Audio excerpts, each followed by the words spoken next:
Hello दोस्तों, कैसे हो? Welcome to wealth wisdom hub. मेरा नाम मोहसिन शेख है और हम be a money magnet program को देख रहे थे। तो अब उसका नेक्स्ट चैप्टर जो है मनी मैनेजमेंट सिस्टम, जो आपको फाइनेंशियल फ्रीडम की ओर लेकर जाएगा। तो उसके लिए जैसे हम स्टार्ट करें तो उसके पहले मैं आपको बता दूं, दुनिया में 4 तरीके के लोग हैं ना। तो 4 टाइप्स ऑफ पीपल कौन कौन है? तो एक है स्पेंडर्स, होते हैं जो पैसा खर्च करते हैं, है ना। दूसरे होते हैं सेवर्स, जो पैसे को बचाते हैं, बचा बचा के रखते हैं ना। तो तीसरे होते हैं होल्डर्स, जो पैसे के ऊपर अपनी होल्ड रखते हैं, मजबूती रखते हैं, पकड़ रखते हैं, है ना। जो पैसों को पैसों से बढ़ाना जानते हैं, है ना। तो वो होल्डर्स होते हैं। चौथा होते हैं मॉन्क। मॉन्क वो लोग होते हैं जो मोह माया, पैसों की मोह माया से दूर है। तो ऑब्वियस है हम चौथे कैटेगरी में तो नहीं आ रहे, क्योंकि हम ये फाइनेंशियल फ्रीडम की ओर या मनी मैनेजमेंट सिस्टम को हम पढ़ रहे हैं। तो ऑब्वियस है हम मॉन्क में तो नहीं आएंगे। तो हम वो तीन में से हो गए। तो हमको डिसाइड करना है कि हम वो तीनों में से अब कहाँ पे और हमको कहाँ पे जाना है। अगर हम स्पेंडर्स है तो हमको होल्डर्स तक जाना है। अगर हम सेवर्स है फिर भी हमको होल्डर्स तक ही जाना है। तो वो होल्डर्स बनने के लिए, है ना, तो मनी मैनेजमेंट किस तरीके से होना चाहिए, तो उसके लिए 7 जार मेथड है। तो पहला है फाइनेंशियल फ्रीडम फंड के लिए आप एक जार बनाओगे। दूसरा है long term saving for spending, उसके लिए उसे LTSS बोलते हैं। तीसरा long term saving for contingencies, LTSC बोलेंगे उसको, नेसेसिटीज़। चौथा पांचवा एजुकेशन एंड अपग्रेडेशन। सिक्स्थ है फन एंड एंटरटेनमेंट। ऑब्वियस है पैसा कमाओगे उसके लिए खर्चा नहीं करोगे खुद के लिए, फ़न के लिए या एंटरटेनमेंट के लिए, तो उन पैसों का भी तो कोई मतलब नहीं है ना। और सातवां होता है कंट्रीब्यूशन और मीन्स चैरिटी, है ना। तो ये चीज़ चैरिटी जो है ना, बहुत इम्पोर्टेंट है भाई, बहुत। मैं आपको उसका इम्पोर्टेंस बताऊंगा। तो चलो फर्स्ट ऑफ ऑल हम स्टार्ट करते हैं पहले पॉइंट से, जो फाइनेंशियल फ्रीडम अकाउंट्स जार है, जिसके ऊपर हम अपनी कमाई का 10% हम लोग स्पेंड करेंगे, ठीक है। तो उसका जो गोल है ना, तो उसका गोल बेसिकली हमारा क्या रहना चाहिए, या जो होता है सबका फाइनेंशियल फ्रीडम अकाउंट। तो उसका गोल हमारा बेसिकली ये होना चाहिए ना, कि build a long term saving foundation, जो लॉन्ग टर्म सेविंग फाउंडेशन बनाने के लिए हमें हेल्प करेगा। तो उसके लिए स्ट्रैटेजी ये रहेगा हमारा कि हम उसका जो भी हमारे कमाई का 10% है वो हम हमारे फाइनेंशियल फ्रीडम अकाउंट में हम लोग उसका 10% डालेंगे हर महीना। इसमें फैमिली मेम्बर्स भी ऐड कर सकते हैं। अगर आप जॉइंट फैमिली में, या आपकी वाइफ या आपके भाई या आपके पापा, जो भी आपके फैमिली मेम्बर्स हैं, अगर वो कमा रहे तो वो भी अपने अकाउंट का कमाई का 10% उसके अंदर डाल सकते हैं। They can also contribute, so no worry about that. So तो ये जो 10% आएगा, तो इसके अंदर आपको ये नहीं रखना है कि यार मेरे फैमिली का 10% आ गया तो मैं आज इस बार नहीं, लेकिन आपको डालना है। उससे क्या होगा, ग्रोथ होगा, पैसा ज़्यादा ही आएगा ना, कम थोड़ी आ रहा है, आपके पास ही आएगा ना। तो इसके लिए मंथली एक्शन आपको ये करना है ना, आप अगर आपको जार नहीं बनाना है कोई बात नहीं, आप उसके लिए कोई दूसरा बैंक अकाउंट बना लो, आप इसके ऊपर ऑनलाइन ट्रांसफ़र भी कर सकते हो, है ना। तो बेसिकली इसके लिए जो फंड रहेगा, जो भी पैसा आप डालोगे ना, तो उस पैसों के लिए आपको सॉरी उन पैसों को आप अकाउंट में भी ट्रांसफ़र कर सकते हो, कुछ अलग से जार में या डिब्बे में बना के, जो पुराने ज़माने में होते थे ना, तो वैसे भी कर सकते हो। या आपको नहीं करना है बैंक अकाउंट में ट्रांसफ़र करना है, आप बैंक अकाउंट में भी ट्रांसफ़र कर सकते हो। या फिर आप उसको बॉन्ड्स में या म्यूचुअल फंड में भी डाल सकते हो। या जैसे मैं करता हूँ कि मैं हर महीना जो भी मेरे इनमें 10% है, वो 10% के मैं कुछ स्टॉक लेके रख देता हूँ ना। तो आप वैसे भी कर सकते हो। तो मैंने अलग अलग बनाया, मैं आपको बताऊँगा भी, तो वो भी आप कर सकते हो अगर आप स्टॉक मार्केट में इन्वेस्टमेंट करना जानते हो तो, है ना। तो अदरवाइज़ आप सेविंग अकाउंट या फिर फिक्स डिपॉजिट अकाउंट में भी आप आपके डाल के रख सकते हैं। तो आपको ये कि एक की रूल आपको याद रखना चाहिए कि आपको कभी भी उन पैसों से, फाइनेंशियल फ्रीडम अकाउंट में जो आप 10% डाल रहे हो, कुछ भी हो जाए, आप उसमें से आपका जो पैसा है वो आप उसको नहीं निकालोगे, है ना। तो उस पैसों को ऐसे इस तरीके से आपको रखना है कि आपको वो आपका लॉन्ग टर्म के लिए ही है ना। वो आपको आपके जो रोज़मर्रा की ज़िंदगी में आपको अगर कुछ प्रॉब्लम्स आ रहे हो, आप कहीं से आप अरेंज कर लेना, लेकिन इसमें से कभी पैसे नहीं निकालना। अगर ये करना चालू कर दोगे ना, तो वो आपको एक सस्टेनेबल सेविंग हैबिट की ओर आपको लेके जाएगा, है ना। तो ये आपके वेल्थ क्रिएशन में ना, फाइनेंशियल जो है सिक्योरिटी में आपके लिए बहुत हेल्प करेगा, है ना, ये वाला 10%।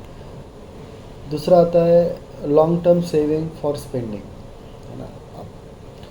इसमें आपका गोल ये होना चाहिए कि आप आपके जो बिग ड्रीम्स है ना, जो भी आपके ड्रीम्स है उसको पूरा करने के लिए, या एक्सपेंसेस को, जो बड़े बड़े, मतलब किसी को अगर कार चाहिए या फिर आपका वर्ल्ड टूर पे आपको जाना है, तो वो ड्रीम के लिए, उस टाइप के ड्रीम के लिए आपको स्पेंडिंग के लिए 10% अलग से निकालना है ना। तो इसके लिए आप अलग अलग एस्पिरेशंस के लिए भी आप इसको यूज़ कर सकते हो।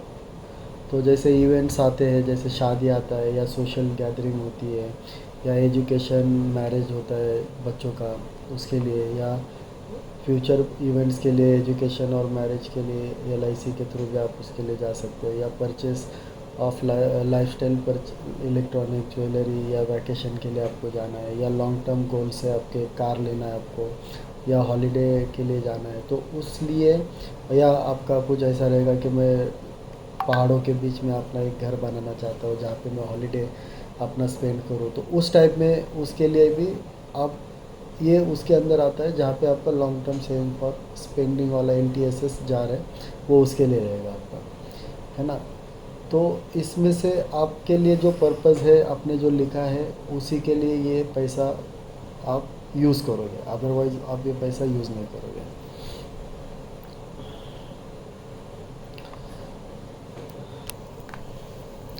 तो इसमें से हम जो भी पैसा हमको यूज़ करना है, वो बस जो मेंशन पर अपने जो पर्पज़ है, सॉरी मेंशन पर्पज़ है अपने, उसके लिए ही हम लोग उसको यूज़ करेंगे, ठीक है। तो इसमें से जो जो भी पैसा है, आप दूसरी चीज़ों के लिए आपको यूज़ नहीं करना है ना। तो तीसरा है अपना लॉन्ग टर्म सेविंग फॉर कंटीजेनेसिस। तो इसमें आपका आता है कि 5% आपको इसके लिए डालना है ना।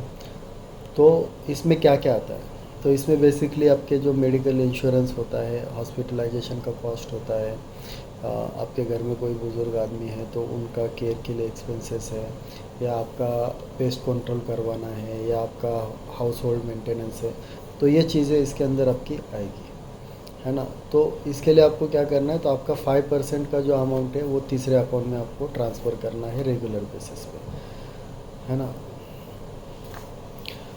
तो इसके लिए स्ट्रैटेजी आपका ये रहेगा कि आपको ये लॉन्ग टर्म के लिए ही यूज़ करना है। जो आपको अनएक्सपेक्टेड आने वाले इवेंट्स, जैसे मेडिकल एक्सपेंसेस, या आपके घर का मेंटेनेंस, या फिर आपका मेडिक्लेम नहीं है आपके पास, या आप उसमें भी ले सकते हो।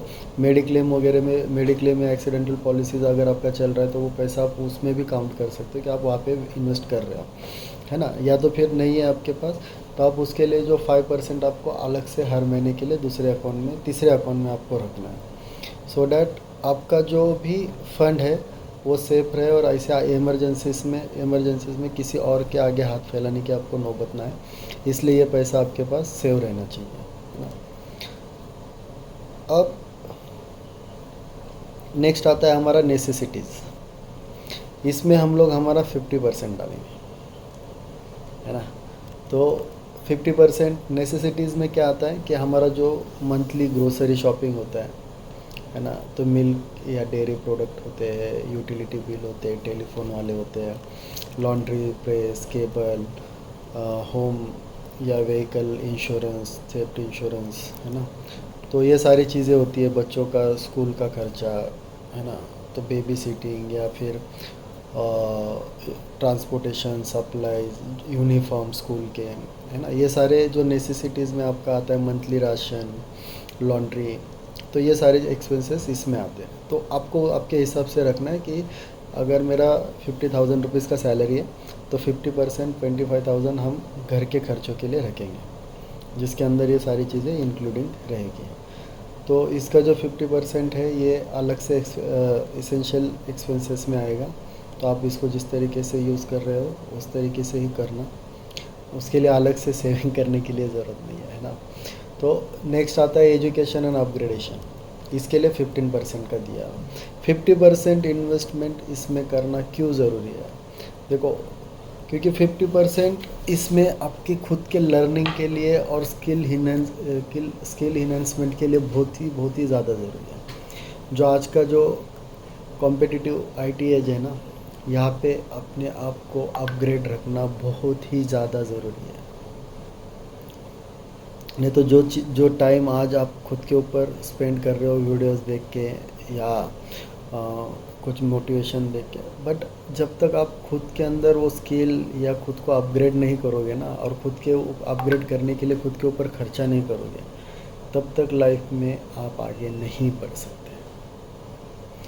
जो स्किल और जो एजुकेशन आपने लिया है उसके दम के ऊपर लाइफ में आगे कभी नहीं बढ़ सकते। आपको खुद को अपग्रेड करना ज़रूरी है। अब भले ही आप कौन से भी फील्ड में हो, आप खुद को अपग्रेड करना बहुत ज़रूरी है। इसके लिए 15% जो भी आप कमाते हो ना महीने का, खुद के ऊपर वो रखो। भले हर महीना खर्चा मत करो, लेकिन उसका 15% अलग से साइड में रखो। जब भी आपको कुछ चीज़ लगे कि यार नहीं, मुझे इस चीज़ के अंदर, इस फील्ड के अंदर मुझे अपना स्किल सेट बढ़ाना है, मुझे खुद को अपग्रेड करना है, मैं यहाँ पे खर्चा करूँगा, तब वो पैसा निकालना।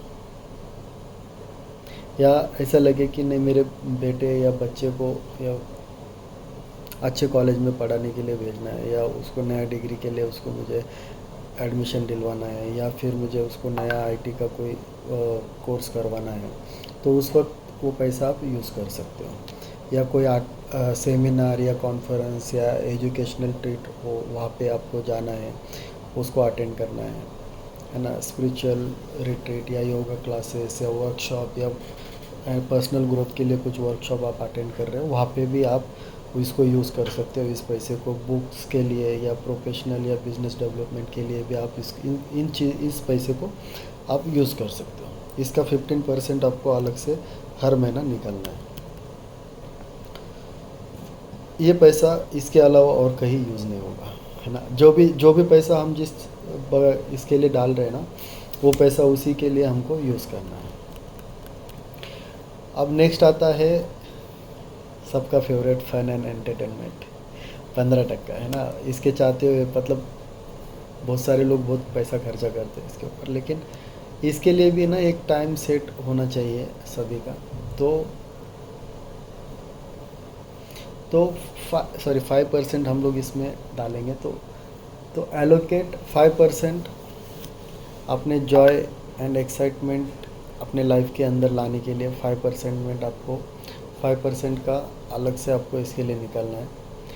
तो क्या होता है ना, मतलब पैसा कमाया, मेहनत किया, अगर उसके लिए खुद के लिए, घर वालों के लिए बाहर कहीं घूमने नहीं गए, खुद के लिए टाइम नहीं निकाला, फैमिली के साथ टाइम स्पेंड नहीं किया, दोस्तों के साथ टाइम स्पेंड नहीं किया ना, तो लाइफ में मज़ा नहीं आता है। पैसा कमा कमा के करोगे भी क्या ही ना, उसको कुछ खर्चा भी तो करना ज़रूरी है, खुद के ऊपर, खुद फैमिली के ऊपर, घूमने के लिए, एंटरटेनमेंट के लिए हमको वो 5% हमको अलग से निकालना है।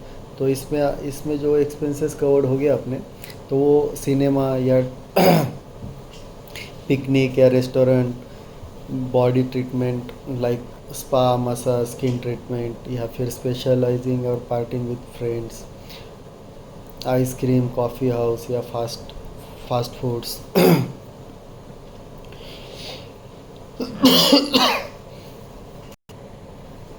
तो बेसिकली हम लोग इसको इस तरीके से करेंगे कि हो सकता महीने में करें या फिर मिनिमम 3 महीने के लिए इकट्ठा पैसा जमा करें और कोई लॉन्ग ट्रिप के लिए हम लोग इसके लिए जा सकते हैं, है ना। तो इसके लिए कोई भी पैसा ट्रांसफ़र आपको नहीं करना है कोई दूसरे चीज़ के लिए, हम इसको सिर्फ अपने खुद के लिए ही इस्तेमाल करेंगे, है ना, फ़न और एंटरटेनमेंट के लिए। अब नेक्स्ट आता है और जो कि लास्ट है बट बहुत ही ज़्यादा ज़रूरी है, कंट्रीब्यूशन या फिर चैरिटी आप उसे बोल सकते हैं। देखो दोस्तों, पैसा कमाए ना, अगर उसको गरीब लोगों के लिए या जिस ज़रूरतमंदों के लिए अगर हम उसको स्पेंड नहीं कर रहे या उनको हम दे नहीं रहे ना, तो हमारे उस पैसे का कुछ भी मतलब नहीं होता। आप जितना ज़्यादा दोगे उतना ज़्यादा आपके पास आएगा, याद रखना, ये बात मेरी याद रखना। आप जितना ज़्यादा लोगों के लिए खर्चा करोगे, गरीब लोगों की मदद करोगे, उतना ही ज़्यादा डबल होके आपके लाइफ में वापस आता रहेगा, डबल होगा, डबल मल्टीप्लाई हो के आपके पास पैसा आएगा। तो गरीबों की हेल्प करने के लिए कभी भी पीछे मत हटना, है ना। तो इसका आपके जो भी आप कमा रहे हो, 50,000, 20,000, 10,000, 50,000, लाख, 1 लाख, 2 लाख, 10 लाख, उसका 5% वो चैरिटी के लिए आपको अलग से निकालना है ना। तो ये जो रहेगा ये आपके लिए, आप ग्रैटिट्यूड, खुद ग्रैटिट्यूड एक्सप्रेसिंग या अपलिफ्टिंग, आपका स्पिरिचुअल अपलिफ्टिंग के लिए, वेल बीइंग के लिए आप इसका पर्पज़ रहेगा, आपका गोल रहेगा कि आप इसके लिए आप इसको यूज़ करोगे, है ना। तो ये यूज़ आप कहीं पे भी कर सकते हो, डोनेशन दे सकते हो, चैरिटी दे सकते हो, डिसेबल जो लोग हैं जो हाथ पैर नहीं है उनकी हेल्पिंग कर सकते हो, कम्युनिटी में कुछ प्रोग्राम रहेगा, है ना, तो उसके लिए, या इंक्लूडिंग प्लांटेशन, झाड़ वगैरह लगाना उसके लिए, या फिर सोसाइटी या रास्ता साफ़ सफाई के लिए, सब आर्मी फंड के लिए, या फिर फूड पैकेट फॉर दोज जो गरीब गरीब लोग हैं उनके फूड पैकेट्स के लिए, है ना। कोई अंडर प्रिविलेज स्टूडेंट्स होते हैं उनके एग्ज़ाम, उनके फ़ीस के, स्कूल के फ़ीस के लिए भी आप इसको यूज़ कर सकते हो, है ना। तो ये महीना, ये जो 5% है ना, ये आपको हर महीना यूज़ करना है ना। हर महीना आप इसको यूज़, अब आप आपने देखा होगा जो मैंने आपको बताया कि जो आपका नेसेसिटीज़ है आपका हर महीना जाएगा, जैसे आपकी ज़रूरत है वैसे चैरिटी ये आपकी कंपल्शन है, ये आपको हर महीना उन गरीब लोगों की मदद करनी है। मंदिर, मस्जिद, कहीं पे भी आप, जहाँ पे भी आपको पास आपका जो पैसा आपको देना चाहते हो, जहाँ पे लोगों की मदद करनी चाहते हो, वहाँ पे आप उसको यूज़ करो, देखना बहुत सुकून मिलेगा, बहुत सुकून मिलता है। जो आपके ऊपर जो भी संकट या बलाएं आने वाले दूर हो जाती है भैया। लोगों की मदद करो, है ना, लोगों के बारे में अच्छा सोचो, तुम्हारे लिए भी अच्छा सोचेगा। जो आप बोओगे वही काटोगे, ये तो सुना होगा आपने। तो सेम वैसा ही है, जितना ज़्यादा आप दोगे उतना ज़्यादा आपको मल्टीप्लाई होके मिलेगा। ये यूनिवर्स का नियम है, जो दोगे वो मल्टीप्लाई होके आपके पास आएगा है ना। तो ये अपने 7 जार हो गए, जहाँ पे हमने देखा कि हम फाइनेंशियल फ्रीडम अकाउंट के लिए हम लोग 10% रख रहे हैं, जो हम उसमें से कोई भी यूज़ नहीं करेंगे, जब हमको ज़रूरत होगी तब हम उसको निकालेंगे। बट वो चीज़ सिर्फ फाइनेंशियल फ्रीडम के वक्त, तो वो लॉन्ग टर्म के लिए रहेगा, है ना। तीसरा है कि long term saving for spending, जो हमारे बिग ड्रीम्स है या एक्सपेंसेस है जहाँ पे हम उसको यूज़ करने वाले, उसका 10%। 5% लॉन्ग टर्म कंटेंजेस के लिए हमने रखा था। फोर्थ था हमारा नेसेसिटी, जिसके ऊपर 50% है हमारा। एजुकेशन एंड अपग्रेडेशन के लिए, सेल्फ डेवलपमेंट के लिए हमने 15% निकाला है। फन एंड एंटरटेनमेंट के लिए 5% है। कंट्रीब्यूशन जार 5%, ऐसा हमारा 100% हो गया। तो ये चीज़ें हमारे लिए बहुत ज़रूरी है। इस तरीके से अगर हम अपने जो मंथली इनकम है उसको अगर हम डिवाइड करेंगे ना, तो हम एक फाइनेंशियल फ्रीडम जर्नी की ओर बढ़ सकते हैं, है ना। तो हमको हर वो चीज़ जो हमारे लिए, ये सात बैंक अकाउंट ट्रांसफ़र या 7 जार मैंने आपको बताया, ये सिर्फ़ और सिर्फ जो फाइनेंशियल फ्रीडम अकाउंट है, ये हमारा इन्वेस्टमेंट पर्पस होना चाहिए इसके ऊपर, है ना। जो एजुकेशन या अपग्रेडेशन, एजुकेशन एंड अपग्रेडेशन वाला, फन एंड एंटरटेनमेंट वाला और चैरिटी वाला, ये आप महीने में चाहिए तो आप महीने में यूज़ कर सकते हो, या क्वार्टरली, आपको जैसे भी आपको लगे आप उस हिसाब से आप उसको यूज़ कर सकते हो, है ना। तो एनईसी अकाउंट जो था वो अपना जो transfer to all other account कर सकते हो आफ्टर मीटिंग नेसेसिटीज़। जो बाकी का जो भी आपका पैसा बचा है नेसेसिटीज़ में से, वो पैसा अगर आप चाहें तो वो आप अलग से एक्स्ट्रा पैसा आप उसके आपके जो अलग से जो जार बना है हमने 6, उसमें आप उसको ट्रांसफ़र कर सकते हैं, जो आपका पैसा बढ़ाने में आपकी और ज़्यादा जॉयफुल लाइफ जीने के लिए आपकी हेल्प कर सकता है ना। तो तो ये थी हमारी 7 जार मेथड, जो आपको एक फाइनेंशियल फ्रीडम की ओर ले जाने में आपको हेल्प करेगी। तो जितना हो सके उसमें डेरिवेटली और कंटिन्यू उसके अंदर आपको मंथ ऑन मंथ पैसे को ट्रांसफ़र करना है। जैसे मैंने आपको बताया था, मैंने एक डीमेट अकाउंट ओपन किया जिसके ऊपर मैंने बकेट होते अपने, जिसके अंदर मैंने 5 मेरे जो फेवरेट स्टॉक है उनको मैंने सिलेक्ट किया, उसके अंदर मैं अपने हिसाब से पैसा डालता हूँ।